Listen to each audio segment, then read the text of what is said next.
नमो तस्सा भगवतो अरहतो सम्मा सम्बुद्धस्सा नमो तस्सा भगवतो अरहतो सम्मा सम्बुद्धस्सा नमो तस्सा भगवतो अरहतो सम्मा सम्बुद्धस्सा भगवान बुद्ध धम्म और सांघक तीनिबार बंदन करी और सबके नमो बुद्धाय जोवाबारत आमी देखिलु जे राजकुमार सिद्धार्थय बेमारी मानुह एजनक छटफटाई थका देखि मनटु खूब बेया लागि राजमहलলৈ घुरी आহে राजमहलলৈ घुरी अहार पिछतो राजकुमार सिद्धार्थय अकल पुरा मानुह आरु बेमारी मानुहटुर कथाए भाबी थाके हेइटुक देखि रजा शुद्धोधने बहुत दुख करिले केइदिনৰ पिছত राजकुमार सिद्धार्थय आको एबार सहरলৈ जाओ बुली रजाक कले रजाए अनुमति दिले एइबार राजकुमार सिद्धार्थ और छान्ना आगर निचिनाके भाल घৰৰ युवकर हाज पोशाक पिंधि सहरলৈ खुजकाढ़ी उलाई गल हिहत गई थाकुते रास्तात देखिले जे किछुमान मानुह कांदी कांदी आहि आसिले आरु हिहतर पिছত 4 जन मानुहे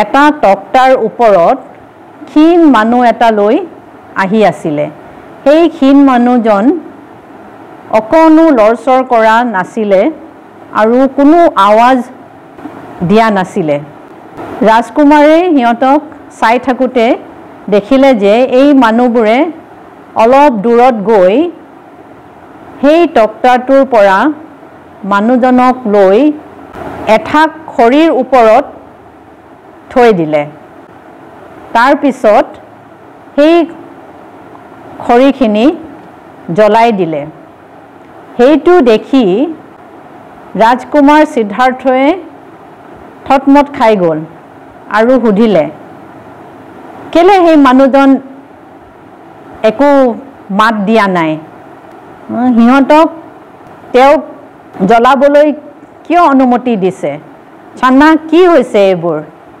तेतिया छान्नाई कले राजकुमार हे मानुहजन मरिले मरिले मानुहजने किय तात हुई आछे आरु सब बेलेग मानुहे तेওক जलाई आछे तेतिया छान्नाई कले जे राजकुमार हे मानुहजन मरिले राजकुमारे कले मरिले कि सबेई मरिब लागिब नेकी तेतिया छान्नाई कय हय राजकुमार सबेई एदिन নহয় एदिन मरिब लागिब जिया बस्तु सकलो मरिब लागिब এই কথাষাৰ শুনি राजकुमार बहुत आचरित হৈ গল আৰু ভাবিলে যে এইটোতো বৰ বেয়া বস্তু सबेई मरिब लागेने रजाए हक राजकुमारे हक सबेई मरिब लागिब हेतु भाबी राजकुमारर मनत बहुत दुख हल এই मरणटु कोनोबाई बंध करिब नोवारेने राजकुमारे भाबिले आरु छान्नाक কৈ आको राजमहलলৈ घुरी आहिले घुरी आहि राजकुमार सिद्धार्थये निजर रूमत गोटेई दिनटु थाकिले आरु राजकुमारे भाबिले जे सबेई एदिन मरिब लागिब एटु कोनेও बंध करिब नोवारेने মই বিচাৰিব লাগিব এটা উপায় বিচাৰিব লাগিব এইটো কেনেকে বন্ধ কৰিব পৰা যায় আৰু মই এইটো বিচাৰি সব সংসাৰৰ সবকে সহায় কৰিব লাগিব ইয়াৰ পাছত ৰাজকুমাৰে অকল এই কথাখিনি মনত পেলাই দুখ কৰে। ৰাজকুমাৰ সিদ্ধাৰ্থ আৰু চান্নাই এদিন চতুৰ্থবাৰৰ কাৰণে চহৰলৈ গ'ল। এইবাৰ এটা বাগিচাত খোজকাঢ়ি থাকোঁতে এজন মানুহ দেখিলে। সেই মানুহজন দেখিবলৈ বহুত সুখী। মানুহজন কমলা ৰঙৰ সাজ পিন্ধিছে আৰু চুলিবোৰ নাই।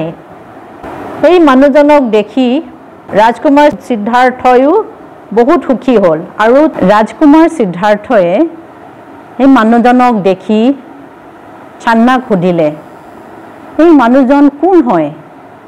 সি দেখিবলৈ ইমান সুখত আৰু শান্তিত আছে, সি কি কৰে, ক'ত থাকে? তেতিয়া চান্নাই কয়, সেই মানুহজন এজন সন্যাসী।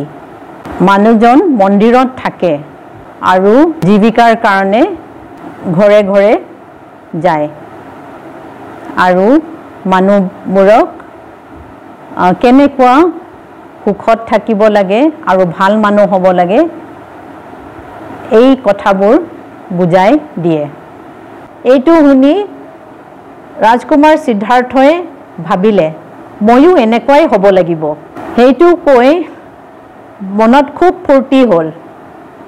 তাৰপিছত বাগিচাটোত খোজকাঢ়ি থাকোঁতে অলপ পিছত অলপ ভাগৰ লাগিলে। ভাগৰ লগাৰ পিছত এটা গছজোপাৰ তলত গৈ জিৰণি ল'লে। জিৰণি লৈ থাকোঁতে এজন মানুহে আহি ৰাজকুমাৰ সিদ্ধাৰ্থক এটা খবৰ দিলে। তেখেতক ক'লে যে তেখেতৰ পত্নী যশোধৰাই এটা ল'ৰাক জন্ম দিলে। সেইটো শুনি ৰাজকুমাৰ সিদ্ধাৰ্থই ক'লে, মোৰ কাৰণে ৰাহুলা এটা জন্ম হ'ল। ৰাহুলা মানে বাধা। তেতিয়াৰ পৰা ৰাজকুমাৰ সিদ্ধাৰ্থৰ ল'ৰাটোৰ নাম ৰাহুলা হৈ গ'ল। বাগিচাটোৰ পৰা ৰাজমহললৈ ঘূৰি আহোঁতে কিচ্ছা গৌতমী নামৰ এজনী ৰাজকুমাৰীৰ ৰুমৰ আগেদি পাৰ হৈ যাওঁতে ৰাজকুমাৰীয়ে ৰাজকুমাৰ সিদ্ধাৰ্থক দেখি জোৰকে ক'লে, এই ৰাজকুমাৰজনৰ মাক, দেউতাক আৰু পত্নী কিমান যে সুখী হ'ব। ৰাজকুমাৰ পাৰ হৈ যাওঁতে এই কথাষাৰ শুনিলে। শুনি নিজকে ভাবিলে, মানুহে আচল সুখ আৰু স্বাৰ্থপৰ সুখ বুজি পালে আৰু সুখী হ'লহেঁতেন। এইটো কৈ আজিৰ পাঠটো ইমানতে সমাপ্ত কৰিছোঁ। সাধু সাধু সাধু।